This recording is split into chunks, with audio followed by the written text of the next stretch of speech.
So I want to warn you up front, and it's possible if you're extremely perceptive that you might have picked up on this from the title, but what you're watching is unlikely to be the most cheerful video you've ever seen. I also want to make a major confession in that a past flaw of mine is that whenever I'd see a YouTuber who'd post a video about some game that supposedly dramatically changed or even saved their life, well, I could never help but to feel at least a little skeptical. Like if I'm scrolling through my recommendations and I come across a video titled Shrek Super Slam Cured My Crippling Depression, well, in the past I would have... Actually, now that I think about it, that's a terrible example because I always would have believed that one, but the point is, my perspective has shifted in my 20s, mostly because of a pretty dramatic event that happened in my life last year, and this little game called A Plague Tale Requiem that really helped me through it. Now, in case you're not familiar with A Plague Tale, the first one, Innocence, is maybe the only single-player story-driven game in existence that's pretty much impossible to spoil, because the real story of A Plague Tale Innocence is the relationship of its main characters, Amicia and her little brother Hugo. Their first adventure through medieval France isn't anything grand or crazy, by gaming standards at least, and it didn't need to be.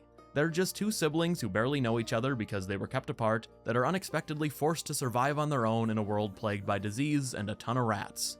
The story you're really there for is the building of that relationship, and throughout the game it grows and develops to the point where ultimately the two are able to successfully band together to commit some serious elder abuse in a church. It's a really wholesome, uplifting tale, a plague tale, if you will. And while I can't think of too many other video game protagonists whose origin story is just one giant build-up to them slinging rocks at the skull of a nursing home patient, that's Amicia for you, a character who, in my opinion, goes from being a good protagonist in the first game to one of the very best in the second. Requiem is a sequel that takes the simplicity of Innocence and immediately leads it out back behind the barn, or wherever the most popular execution spot in France is, behind the baguette shop. It's a brutal, unrelenting story that absolutely caves your face in exploring the extremes of what one person can take. And lucky for me, it was the first game I played after the worst few months of my life. Most would want to kick back with something lighthearted or uplifting, but in my case, well, I just listened to a lot of Slayer and played a game that spit what I'd just experienced right back into my face, and somehow, I was all the better for it. By the way, this is the final warning. This video is going to take a certain direction at a point, and also, I'll obviously be talking some spoilers for both games. You'll be fairly safe up until around the 10-minute mark, and I will give a final warning before the spoiler, because really, between Innocence and Requiem, there's only one that would seriously hurt your experience if you haven't played Plague Tale and think you might someday. Speaking of maybe playing them, just so you know, both are currently on a deep sale over at GOG. Innocence is 80% off, Requiem 55%, which I think is the cheapest it's ever been. GOG have been a supporter of my channel almost from the beginning. If you don't know, they're CD Projekt's game marketplace/launcher. All of their games are DRM free, so they run better. And anyway, they offered to team up for this Plague Tale video specifically, which was a huge relief because I only get out like one video a month and I just didn't want a mobile game ad or something on a video like this. If interested though, buying Plague Tale or any games on GOG through my link in the description always helps out the channel, although you should be aware going in that Requiem does have one truly inexcusable flaw. No matter how much I try, it's something I just can't defend in good conscience, and that's obviously the title. The game never should have been called Requiem. I honestly don't know what they were thinking. The squeakquel was right there and they didn't go for it, which feels criminal, but what are you gonna do? Anyway, let's quickly talk about what Requiem does to Amicia, and I don't yet mean what the events of Requiem do to her, I mean how dramatically she changes between games, and this is something I've never really seen anyone acknowledge, and it's so important for where this video is headed. In Innocence, and this might be slightly controversial even though I don't mean it as a negative, but I would argue that Amicia doesn't really have much of an arc after the first handful of chapters. You meet her as this pampered young girl with a very sheltered brother who has some mysterious disease, then their parents are supposedly offed by the Inquisition, which sends them on the run, and within 7 or 8 chapters out of 17, their innocence is already completely gone. Amicia and Hugo's bond is 90% of the way there, and most important of all, the only kill of hers that holds any weight is her very first one. I didn't want to. After that, the story never really takes any time to acknowledge what all of the violence and endless death is doing to both her and Hugo, which isn't necessarily a problem. A lot of games ignore gameplay in the story, but it's very noticeable in Innocence if you replay it after Requiem, because the sequel really leans into that side of her. Requiem's Amicia from the very beginning is quite different from the one we leave at the end of Innocence. 6 months have passed, and this Amicia is angry, traumatized, and no longer French, because for some reason they dropped the accent between the two games. She's also more than willing to kill anyone who gets in between her and Hugo, as within 20 minutes of Requiem starting, she's dropping one-liners and taunting the people whose skull she just split open. That character shift Requiem brings feels, on the surface at least, like a huge jump for her character, but for me, and I'd be curious to hear what you guys think about this, it does work, although I will admit that may at least partially be due to me having read the book that takes place in between Innocence and Requiem. If you're wondering, it's called a Plague Tale Tenebris or Tenebris, I don't know, believe it or not, I don't speak Latin, but if right now you're saying, wait, hold up, there's a book and a whole other story, well, don't get too excited because it was only ever published in French. The book isn't perfect and the plot is pretty low stakes as you'd expect, but it helps to transition Amicia from that seemingly unfazed girl we leave at the end of Innocence to the rage-fueled version of her character we open Requiem with. And Asobo, if you're watching, can we just make an English translation happen? Hell, I'll do it if need be. I just feel like the fanbase shouldn't be deprived of an entire story with these characters. Comment section, I am calling upon you to overwhelm the developers with the sheer, vast number of Plague Tale fans who desperately want to... who am I kidding? There are not enough people who care. You see the problem though. Requiem starts off with an Amicia that can barely keep herself together, a Hugo whose condition is inching him closer to death with each passing day, and a story setup that is fucking sadistic. Whether you've played Requiem or not, I don't want or need to drag this video down with a ton of plot summary, but what needs to be pointed out, because honestly it's kind of ridiculous when you think about it, but Hugo's condition, that I've mentioned a couple of times now, is still a total unknown, or very close to one. Even after Requiem, the second full game in this series, we still know almost nothing about what drives these games forward. The thing, and I'm using the word thing on purpose, that is the reason Amicia and Hugo are on the run in Innocence and chasing a cure for most of Requiem. Hugo, through his blood, is the carrier of something called the macula.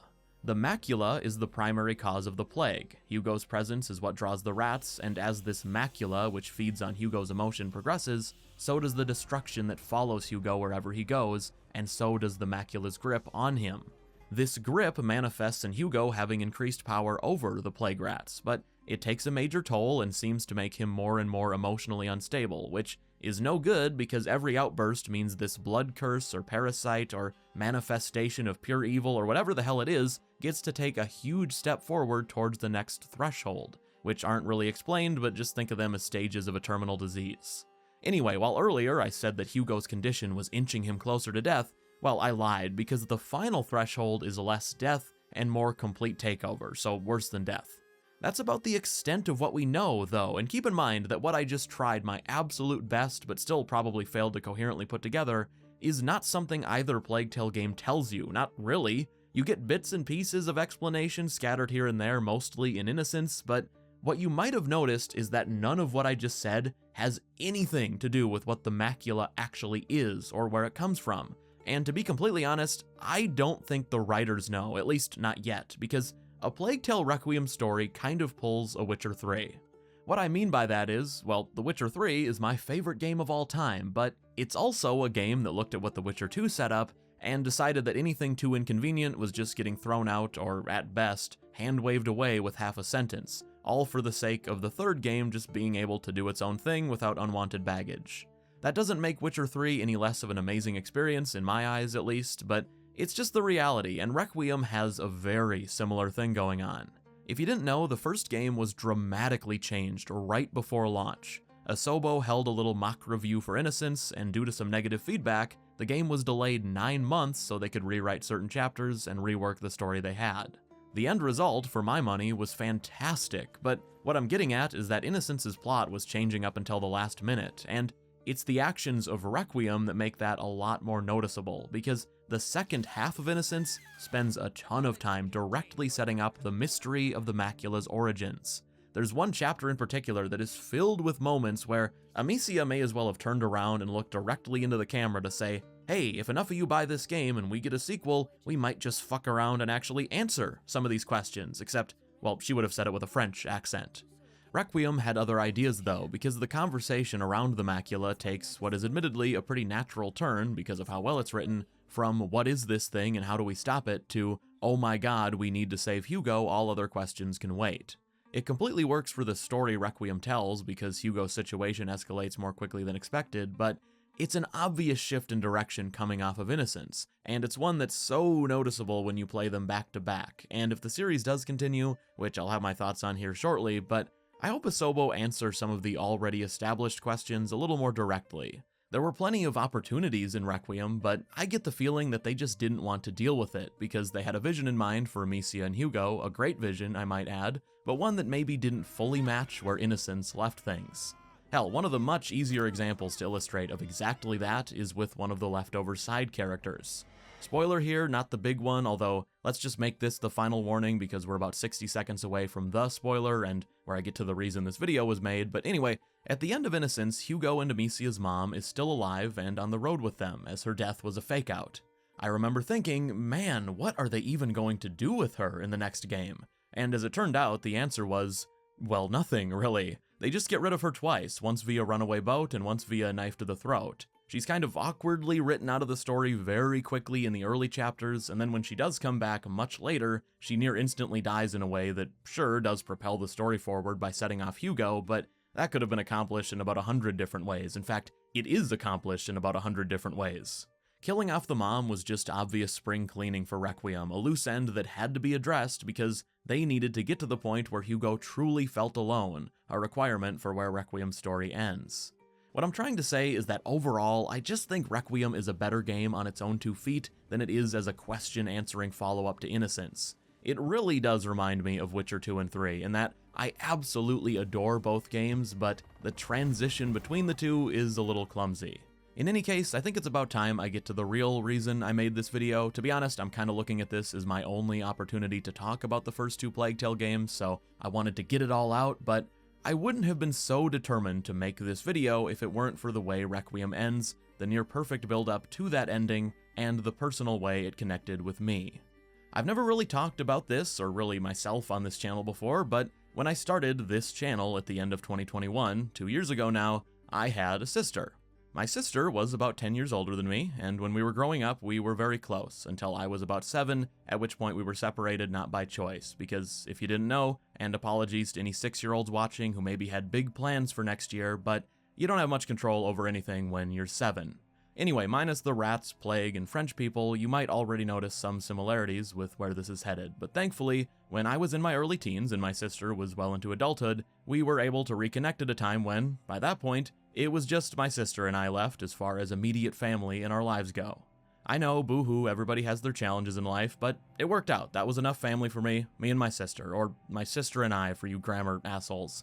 That said, I had kinda thought that would be how things would last, you know? I'm planning on getting pancaked by a dump truck or something in my 60s if I make it that far, so I'd never really considered the fact or the idea that I'd outlive my sister until, well, you probably know where this is going. She was diagnosed with cancer in 2020, which basically changed my perception on everything over the following year or so. And in 2022, she, well, no use in softening the language, I don't think, she died. Now, if you happen to be someone who started watching this channel right at the beginning, you might remember that I'd started posting, made a few videos over a couple of months, found a little audience, but then just basically disappeared for, I don't know, 3, maybe 4 months, longer than the channel had even been around. I had lost myself, as melodramatic as that sounds. I know it does, I acknowledge that, but I wasn't enjoying most of the things I used to. Music was my only reprieve, and I'm not someone who opens up much, so even talking about this here, well, it's something I need to do, not particularly want to do, if that makes sense. I wasn't excited for much in life either, like I was previously, but one thing I was really looking forward to was the sequel to this weird little rat game I'd played and loved in 2019. I thought, oh boy, I can't wait to play a Plague Tale Requiem and finally find the cure for Amicia's sick little brother. That's gonna be great! And well, cue the SpongeBob how do we tell him meme. A Plague Tale Requiem was not the, what were those comfort books for grandmas they used to make?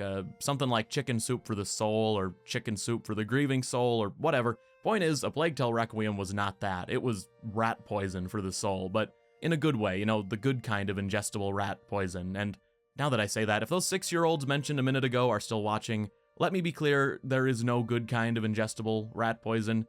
And actually, you're 6, you don't know what ingestible means. Let's move on. Anyway, the reason I spent a good few minutes earlier focusing on how different Amicia is in Requiem is because from the very beginning, I couldn't help but relate. Requiem's Amicia is powerless from chapter 1, she just doesn't know it yet. You might say powerless, what do you mean by that? And well, she's powerless to what really matters. No matter what she does, no matter how hard she fights or how many bad guy skulls she splits down the middle, Hugo's condition doesn't care. It's not fair, nothing they go through is, but the most powerful moment for me was when Hugo accepts what is going to happen, and Amicia just refuses to listen. There's this sequence in the final third of Requiem where they follow in the footsteps of a previous macula carrier, because Hugo wasn't the first and won't be the last. What they ultimately discover is that this previous carrier was experimented on brutally by a group of alchemists, and while he, just like Hugo, had a protector of sorts willing to do everything to save him, he still died. Horribly. These alchemists tried to keep him happy at first, but when his disease progressed, their solution was to just lock him away and avoid the problem, which led to not only his death much sooner than it would have come otherwise, but also the outbreak of a plague that killed a third of Europe's population. It's shortly after this point where Hugo fully accepts what's going to eventually happen, and he tells Amicia that it's okay if he dies, it's alright, she did everything she could, and he knows that. You know, I have to say, I am not much of a crier in video games. Pre-Requiem, there had only been one moment in any game ever that made me tear up, but when I made it to the final, full chapter in Requiem, and I know you guys know the moment I'm talking about, but when I came across the final upgrade bench and I realized I was just 43 crafting parts short of my last upgrade, well, I burst into tears. I suppose it's also worth mentioning that the ending of Requiem was pretty sad too. As you all know, because I'm sure 0 people who haven't already played continued watching, but Hugo dies. He fully gives in to the macula following a moment where he believes Amicia to be dead, which speeds up its full takeover. With the last of his strength though, Hugo shows Amicia through a series of visions that it's time to stop fighting and to reach acceptance as he had already, and before a cut to black, Amicia is forced to kill him and the macula, at least temporarily, to bring an end to the near-endless destruction and death that had followed Hugo wherever the pair went. It's crushing, it's again, not fair, but damn it if it's not how life tends to work, and I'm speaking from experience here. Now, just so you're aware, I am looking to set a world record today in terms of how many times you can give a warning in a video, but just know that I'm going to sort of end this video here, except not really. I say that because there are a few odds and ends I also want to talk about, like where the series goes from this point following the epilogue, a theory or two people have about Hugo's death, or maybe lack thereof, and also just some appreciation for other parts of Requiem and Innocence that are much less personal and were very awkward to try and fit in earlier because, well, I really wanted to get to the point. But if you're not interested in that stuff, thank you seriously to anyone who watched this one. I know for a fact that this will be my lowest viewed video ever, and that's okay. I really just wanted to make it because I love these games, and, well, you get it. If you're still here though, prepare for an extremely disjointed 5 minutes or so. First, I have to say this, even though it's the most obvious observation of all time, but the actress who plays Amicia is unbelievable in Requiem. I, for one, am in full favor of her just being hired for everything from this point forward, even if it's a terrible fit. Like, if Tom Hanks' brother retires and they need somebody new to play Woody from Toy Story on theme park rides, just hire Charlotte McBurney because I'm sure she'd do an amazing job.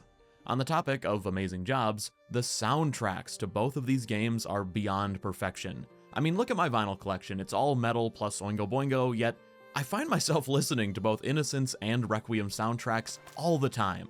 I don't quite know how to pronounce the composer's name, Olivier de Riviere maybe, but point is, his work elevated this series to an extent you rarely see in gaming. I even have the second game soundtrack on vinyl, signed, but because I'm an idiot, I missed out on the version they put out for Innocence, the opposite of my collector's edition situation where I have Innocence but missed out on Requiem.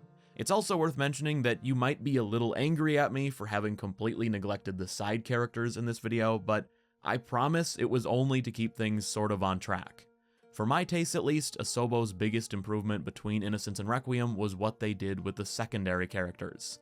In Innocence, they were fine, but other than Lucas, I have a really hard time praising any further than fine, although part of my resentment towards Roderick might stem from that cart section, you know the one.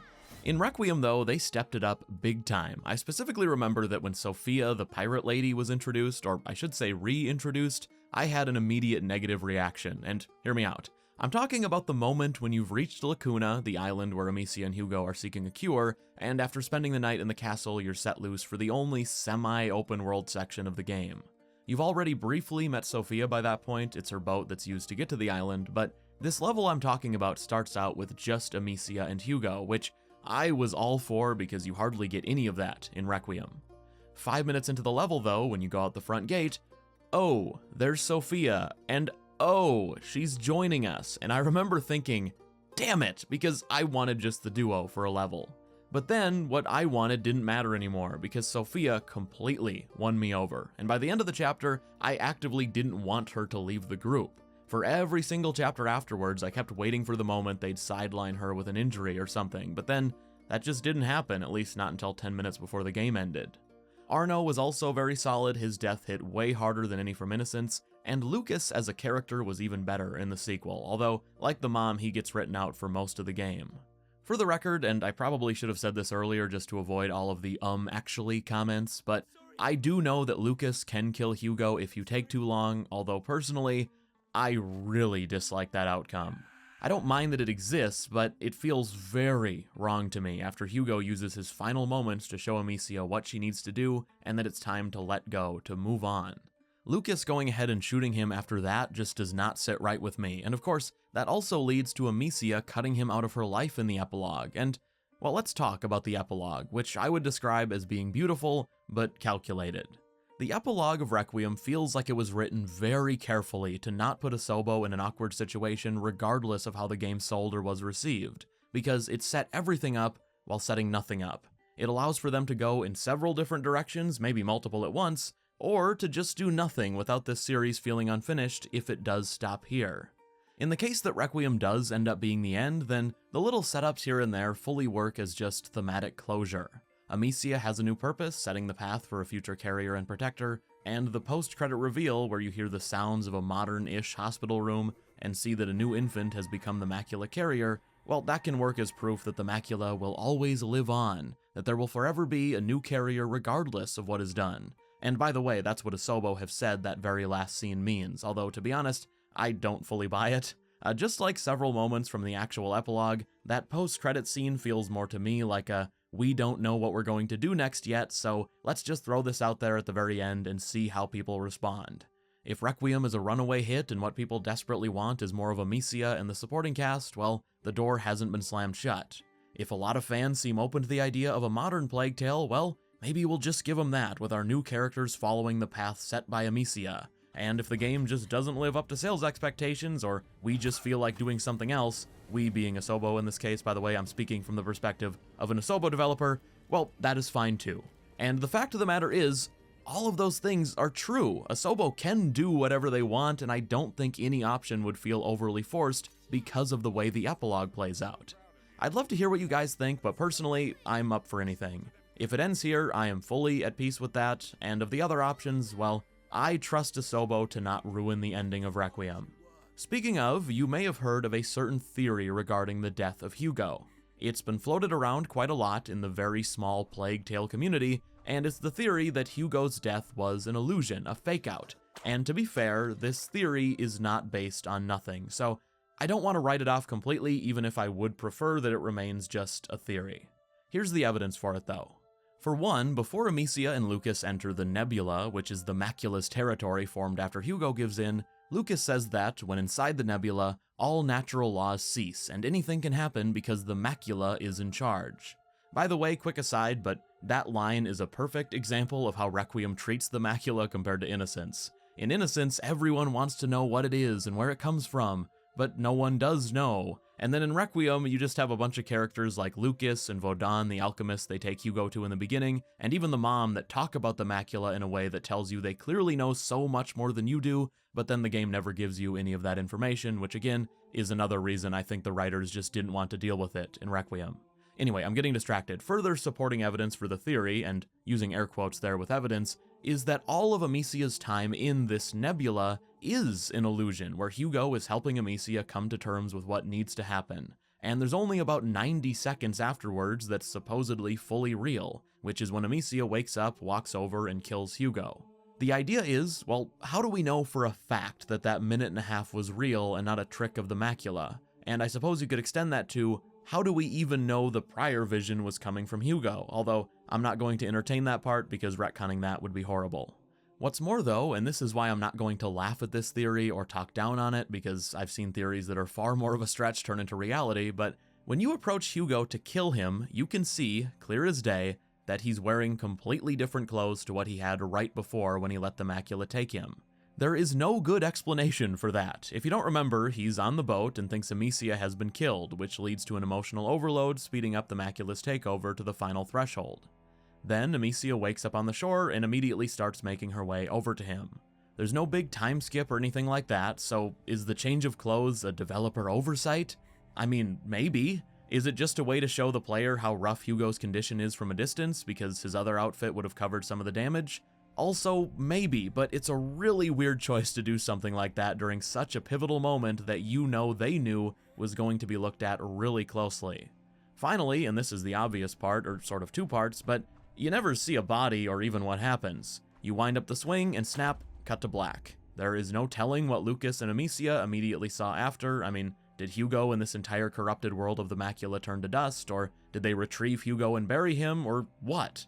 On one hand, the explanation could easily be that that's a very sensitive and, in my opinion, unnecessary thing to show, but at the same time, in the epilogue, when Amicia visits her Hugo remembrance spot, it very much looks like a memorial, a tribute, and not a grave, which makes me think there was no body to bury. Just to again be clear, and not that you think any differently, but I'm just presenting this theory as it is, mostly because part of me would not be too surprised if Hugo's death was done in a slightly less than definitive way on purpose. Not because they're necessarily going to act on it, but again, just so their options were open no matter what. It's also worth mentioning, and this does weigh on the ending quite a bit, it doesn't change the impact it had on me, though I acknowledge it does muddy the waters, but the sequence where you follow in the footsteps of the previous Carrier and Protector, Aelia and Basilius, that chapter section begs a few really interesting questions about the fate of future Carriers and Hugo's death specifically. The biggest question being, could Hugo have been okay if Amicia found a stable, happy home for him? Or was the macula's takeover an inevitability, just one that was sped up by the events of Requiem? When people talk about this, they always point to those 6 months in between Innocence and Requiem, and you'll often see people specifically say, oh, Hugo was totally fine during that period, so if Amicia had just found a more stable situation for Hugo, everything would have worked out. The problem with that comes from the Plague Tale book I mentioned earlier, and again, this is why it really should be more widely available, or this should have been made more clear during the game, but things were not totally fine during those 6 months. And what's more, the book establishes that the macula can manipulate Hugo almost however it wants, with nightmares and hallucinations specifically meant to push him to his emotional breaking point. I just don't think saving Hugo was as simple as Amicia taking him to a cabin in the woods or something, because the macula seems to have a mind of its own. With Hugo's powers, someone always would have been after them, and that kind of isolation from society goes directly against so much of what is shown to make Hugo happy in life. He's like 50 times more outgoing than anyone else in either game. Anyway, to get back to the illusion theory, I do want to say that I don't think the writers going there would automatically ruin Requiem's ending. It would just have to be handled incredibly well, and I think I'd prefer they didn't, but I'm also talking about a studio that made 3 of my favorite games of all time, Innocence, Requiem, and Ratatouille for the PS2, so whatever happens, I'm just going to keep an open mind. That's it for today though, thank you so much for watching. Usually I say that on autopilot, but I really mean it here. And hey, if you enjoyed this video, consider leaving a like and also subscribe if you want more. In the next month, I'll have a video on Elden Ring, which is currently ruining my life. Hearts of Stone, What Would Geralt Do is coming very soon, and I think I'll be reviewing The Last of Us 2 Remaster if I get a code. And as I haven't talked about The Last of Us 2 on this channel before, well, that'll be interesting. Anyway, thanks to my patrons, as always, for their support. Consider joining as we have a Discord and early videos and more. And that's all. See ya.